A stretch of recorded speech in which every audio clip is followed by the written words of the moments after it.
Welcome back dear student. स्वागत है आपका ये lecture series law and legal environment for business के अंदर जो यूनिट 5th है उसमें अपना जो टॉपिक चल रहा था एनवायरनमेंट प्रोटेक्शन एक्ट, उसमें आज जो हम टॉपिक ले रहे हैं वो हम ले रहे हैं कार्बन क्रेडिट का। कार्बन क्रेडिट को शुरू करने से पहले मैं आपसे एक चीज़ जानना चाहता हूँ कि आप कार्बन को कैसे जानते हैं। तो आप कहेंगे सर कार्बन को हम कार्बन डाइऑक्साइड के नाम से जानते हैं। हम कार्बन डाइऑक्साइड को ये मानते हैं, जैसे हम बात करें जिस एनवायरनमेंट के अंदर हम रहते हैं वहाँ पे आपका ऑक्सीजन भी रहता है, आपका कार्बन डाइऑक्साइड भी रहता है। तो ये जो कार्बन है, हम ये देखें ये जो गैसेस हैं, ऐसे और भी गैस रहती हैं जो आज हम एक वर्ड सुनते हैं, आजकल आपने सुना हो ग्रीन हाउस गैसेस। क्या? Green house gases.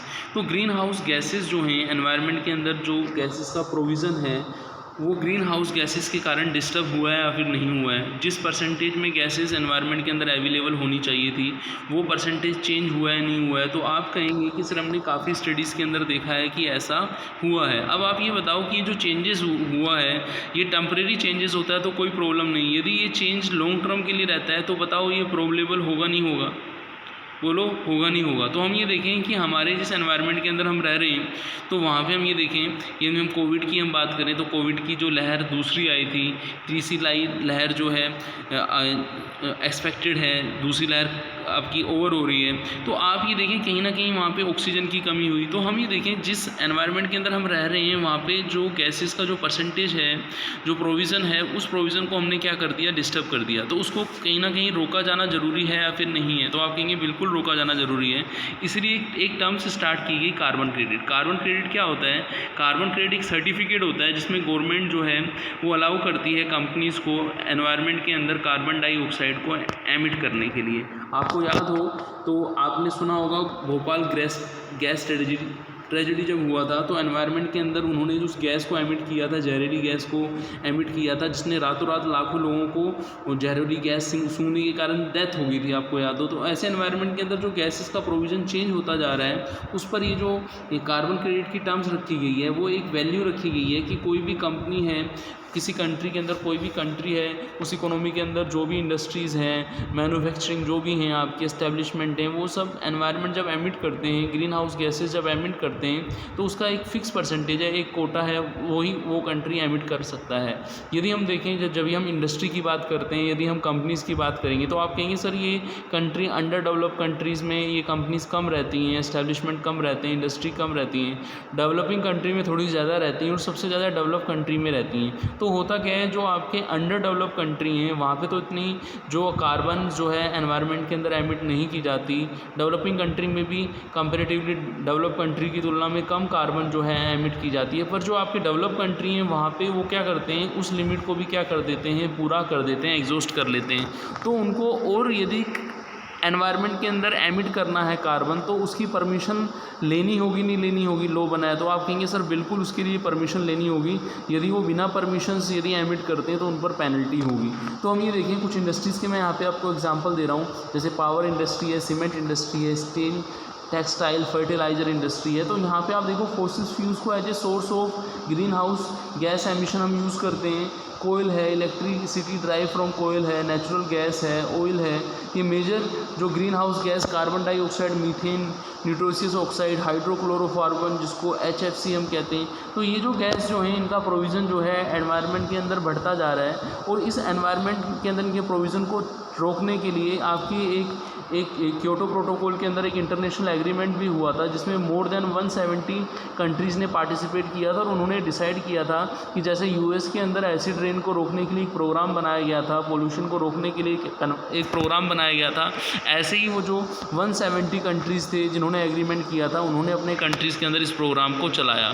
अब हम देखें क्योटो प्रोटोकॉल के अंदर एक टर्म्स यूज़ में ली गई जिसको हम कैप्स बोलते हैं, जिसको हम कोटा बोलते हैं। उसके अंदर ग्रीन हाउस गैसेज जो डेवलप कंट्री एनेक्सियर 1 कंट्री के अंदर है उनके लिए एक असाइन अमाउंट था जिसको हम क्या बोलते हैं, असाइन अमाउंट यूनिट बोलते हैं। तो वहाँ पे क्या किया गया, एक असाइन अमाउंट यूनिट रखा गया उन कंट्रीज़ के लिए कि इतना ही कार्बन डाइऑक्साइड वो है एनवायरनमेंट में एमिट कर देते हैं। यदि हम देखें तो यहाँ पे एमिट जो कर सकते हैं 1 metric tonne of carbon dioxide जो है वो एमिट कर सकते हैं।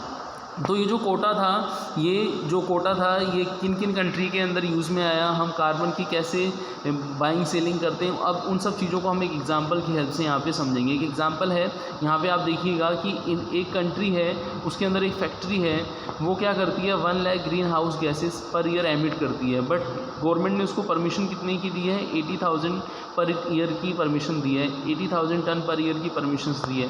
तो यहाँ पे वो 80,000 तक एमिट करती है तो कोई दिक्कत नहीं है, लेकिन वो उससे ज़्यादा एमिट करती है तो वो जो लिमिट को क्रॉस कर रही है उसके लिए उसको पेनल्टी देनी पड़ेगी।